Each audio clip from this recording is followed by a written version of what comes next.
Okay, before we get started, this account was created to provide information on how current immigration laws apply to certain factual scenarios. There are many people, I suspect, who are worried about their immigration situation but are not sure if they should speak with an immigration attorney. Keep in mind, and I cannot stress this enough, that immigration law is unbelievably fact-specific. So even if the hypothetical that I analyze here sounds nearly identical to your situation, you still need to speak to an immigration attorney. The smallest factual differences can change everything. That said, this is not legal advice.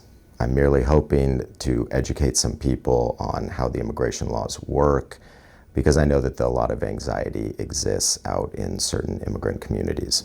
Also, immigration laws and procedures will likely change significantly over the next few months, so what might be accurate and current at the time of recording could be outdated in the weeks to come or even tomorrow. Okay, so this man entered the United States in the 90s. His sister, who was a US citizen, filed a visa petition for him, an I-130, in 1999. He has been working for a restaurant as a cook for the past 15 years. He has become quite valuable to the restaurant, and his boss wants to know how he can help this man legalize. This individual has 245I protection, so his sister filed for him in 1999.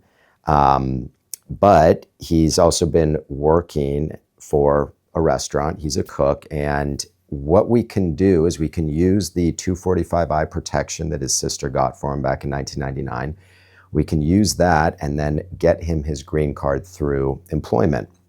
So what does that look like? When you get a green card through employment in this situation, it'll probably take approximately 4 years to complete the process. Okay, so the first step is that we're going to file a prevailing wage application with the Department of Labor. So this is where we're going to describe the position. This is a cook. He's going to prepare meals. He's going to prepare ingredients beforehand. He's going to come up with the menu. You know, whatever the job duties are going to be, we're going to lay them all out there. We're going to say whether it's a full-time position, where the position is located. Is it located in Newport Beach? Is it located in Santa Ana? Is it located in Phoenix? And the Department of Labor is going to tell us what the prevailing wage is. So they're going to come back and say, for the job that you've described with the amount of experience that you're requiring in the area that you're working, because a cook in Newport Beach versus Santa Ana might be getting paid different amounts. So they're going to say, with all those factors coming into play, this is the prevailing wage that should be paid to this employee. That's done as a way to not undercut the market. Okay, the last thing we want is for people to be immigrating here and taking jobs and getting paid a reduced amount that then brings down salaries for the rest of the population. So that's what we're trying to avoid with the prevailing wage application. Once we have the prevailing wage and they tell us the job you've described needs to be getting paid $57,000.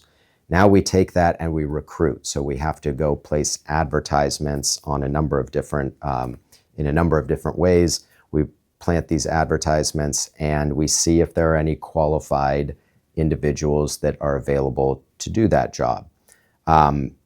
Obviously, we're hoping that no one applies, but if they do, then we would have to interview them and go through that process. If we get through all of that, then we apply for the green card and for the visa petition, okay? So it would be an I-140 visa petition that we're filing first. And then once that is current, the priority date is current, then we can apply for the green card. Now, when you add up all of that in terms of time, like I said, it'll probably take about 4 years. But this is a type of case that we do quite often, and other than the time, it's pretty straightforward in terms of what needs to be done.